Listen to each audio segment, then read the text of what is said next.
Hello everyone, this is CJ Novo 992 and today we're back for another brand new video, and well, I'm thankful we are here with a brand new video. Already, people, it's midweek and there's another game upon the horizon. Thank you for that. Now, considering how we're playing in spells during these games, some of you may not agree with that sentiment and didn't actually want as many games. But for me, the more Rangers games, the better. The more things I can sink my teeth into Rangers related, the happier I am. And I hope with every single fibre of my being, people, I'm sitting here with that exact same thought when the full-time whistle goes amora. Now, before we continue on with the video, by the way, it's a little bit cheeky, but I just wanted to say thank you all so much for the support so far. We have started a challenge. We have been challenged to reach 60k before the end of the season. I mentioned it a couple of videos ago, and the channel's doing exceptionally well just now as well, and trucking along towards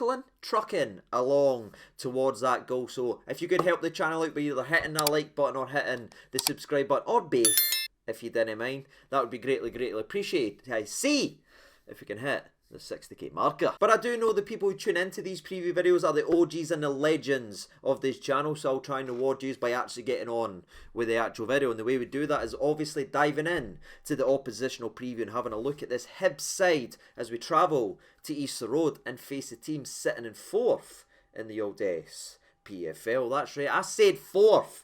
People, I don't think too many people were expecting that to be happening with Hibs after we, actually going back to Michael Beale's first game in charge as Rangers manager, bet them 3-2 because they followed that 3-2 loss to Michael Beale's Rangers to a 4-0 thumping of Celtic, and then getting their scants pulled down by rivals Hearts 3-0, the first of 2 3-0s in a short succession.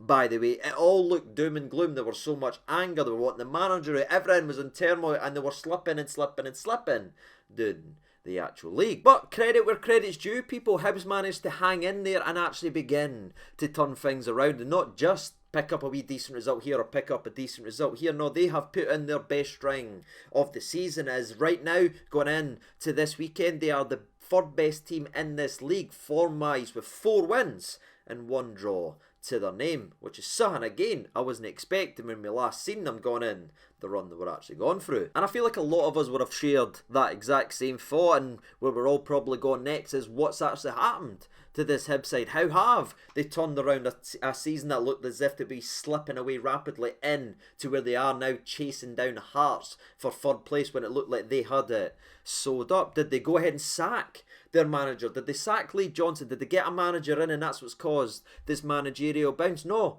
they've stuck with the laddie despite some difficult fixtures, and of course despite the back-to-back 3-0 losses to Hearts, especially in the Cup, man. They were wanting blood after that, but Hibs remained firm and believed in their gaffer, and to be fair, he started to turn things around. So that leads us into the old January transfer window. Did they go out and spend some moolah? Did they go and get a star player that's sparked this engine in to the winning run it's in? Well, not really. They had a couple interesting free transfers and a couple loanees, but not a marquee signing that has transformed their entire team. In fact, their biggest January transfer window business was actually selling Ryan Porteous, who again was their captain for the large majority of the last couple seasons as he went down to Watford, people. And it's actually got to be said, since selling the lad, they're actually unbeaten and on their best run of the season. Some, and I mean some, might just say they are happy and settled without the laddie. Now, all poking fun and all that aside, I think one of the main things they've actually done, it's just a simple thing, but it can be so effective, and it's something I want Rangers to actually do, is just removing the pieces that's uncertain about their futures, or uncertain if they want to be here, or uncertain if they can be bothered getting fit and everything like that regarding their team. They've moved them on, they've replaced them with players, and now they've got a starting 11 of players who actually want to be there in their team. There is no more uncertainty, and that is the only thing that has changed from since we last played them and saw them go in that horrible run to where they actually are now in their best run of the actual season, with fantastic 6-0 win over Aberdeen, and in their most recent game a comeback win at the Tony Macaroni as they went ahead and ran away with a 4-1 win. That's a tremendous result against a very tough side, especially at their stadium. So they are red hot and firing, and again it's with players who actually want to be there. And that's truthfully all I've really got to say about this Hibs side. They still line up in the 4-2-3-1. They still play the exact same way, and again they're feeling good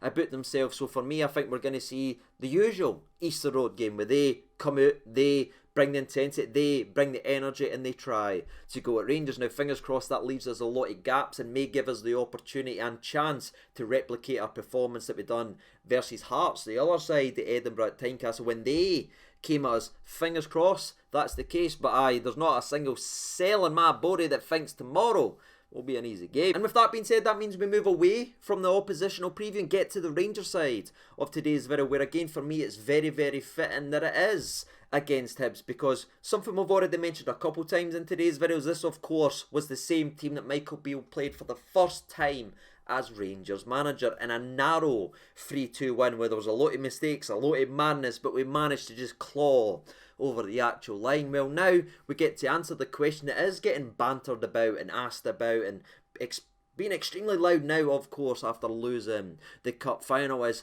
just how much improvement have we actually seen in this Rangers side, since Michael Beale has came into charge. Well, now he'll get an opportunity to prove that tomorrow with hopefully a much more convincing win than we did see back, 13 league games ago. However, I do feel like despite my frustrations, especially tactically and personnel-wise, that he's actually made, especially, of course, in the cup final, I do think some of the criticism towards the man has been a little bit unwarranted, because this again is still a guy that's won every single game in the league bar one. And again, he's won every single game in a cup bar one. Yes, they're the biggest games and everything like that, and you know my frustrations and annoyance at that, but let's remember what he walked into, people. This isn't a full season for a laddie. That's the only reason I'm giving him a little bit of leeway for no winning the biggest games and everything like that. He came into a team on its arse, out of ideas, looking flat, and most importantly looking completely unfit. Let's remember the way we looked when he walked in the door and what he took over taking in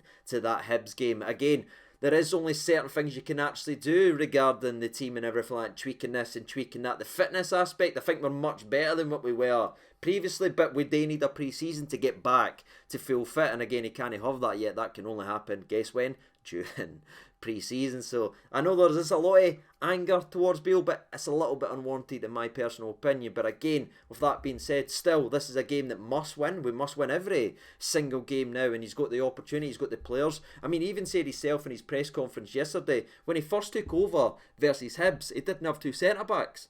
People, now he's going to play Hibs with two centre-backs, so I expect the defence to be a lot more controlling and a lot more dominating than it was then. That's the wee things like that I think we can look and judge this laddie on. Again, we can't judge him on the full piece of the puzzle, but where I will judge Michael Beale now until the end of the season is if he backs his words and backs the players that's actually performing for this team, not the favourites, not the previous favourites. He said he learned something from the cup final, learned something about a couple of players, and he was disappointed and hurt by a couple of the players, and he made the changes versus Colak, and I want to see those changes continue, people, because if we want to move forward and if we want to get back to winning things, people, we need players who are all in. No, can be baller for 6 months, can be baller for a couple of weeks when everyone's singing his name, then he drops off a cliff. No, I want players who's all in and available and giving absolutely everything to this football club. He said he's going to stick by that. He done it versus Colak, and I want to see that given tomorrow. And I think his biggest decision is that's who's going to be leading the line now. He was very talkative and very appreciative and spoke very highly of Antonio Colak now that he's back fully fit and able to perform, and he did do that versus Colak. So that's going to be interesting to see what actually happens here. Now we go to Easter Road. Now we go against Hibs. Who does he choose? Because Morelos is fit, Colak is fit. Let's see who Michael Beale wants to be leading us going forward to the end of the actual season. That for me is the biggest debate. It's not the midfield. I think we all know who's going to be selected, especially with certain players like a Tillman ruled out, for instance. It's that striker position, and I think it'll tell us a lot about Michael Beale, Rangers side, and what it's actually going to look like next season up there. And I think with that being said, that's all I've really got to say regarding the Rangers conversation and what I'm thinking going into this game, how I'm feeling about Michael Beale, what's my frustration like, what do I want this Rangers team to look at. I want to see the players who's actually all in and who's backing the manager, who's backing the manager's decision to actually play them with performances and effort. People, that's all I want to see going in tomorrow. And aye, as I went in a long-winded rant for the Colak preview, I'm not going to do that today, but they owe us a complete performance. We didn't get it versus Colak. Phenomenal 45, but still they owe us more than that. hopefully we actually see it tomorrow. But that's all I've really got to add regarding this game of football, ladies and gentlemen. Everyone else remains in the exact same. The only question and the only one who's slightly at this 50-50 stage is, of course, Malik Tillman, who Michael Beale said obviously he missed Kilmarnock because he was injured. I think he was injured in the cup final, by the way, and he is expected to miss this game tomorrow as well, but hopefully be back for the weekend. But you never know regarding this whether or not he'll make a wee appearance from the actual bench. But that is it regarding the starting 11, people. That's it regarding the oppositional preview, and that's it regarding my thoughts and opinions on Michael Beale, the decisions, and what I want to see going forward to the rest of the old season. What about you? Let me know your thoughts and opinions down there in the comment section below. And whilst you guys are doing that, I will finish very briefly with a prediction. I think there will be some similarities to the Tynecastle performance. I just don't think it will be as good as the Tynecastle performance, because especially against Hibs, they seem to always get goals against us. So I'm going to tweak it just a little bit. I'm not going to go 3-2 or anything like that, but I do think Rangers will come away with 3 goals scored on the actual day. So I'm going to go Rangers 3, Hibs 1. That is all I'm going to say. If Tony Goals plays, I think Tony Goals will actually score. Until tomorrow, after the game, ladies and gentlemen, I've been CJ Nova92. Thank you so much for watching, and bye.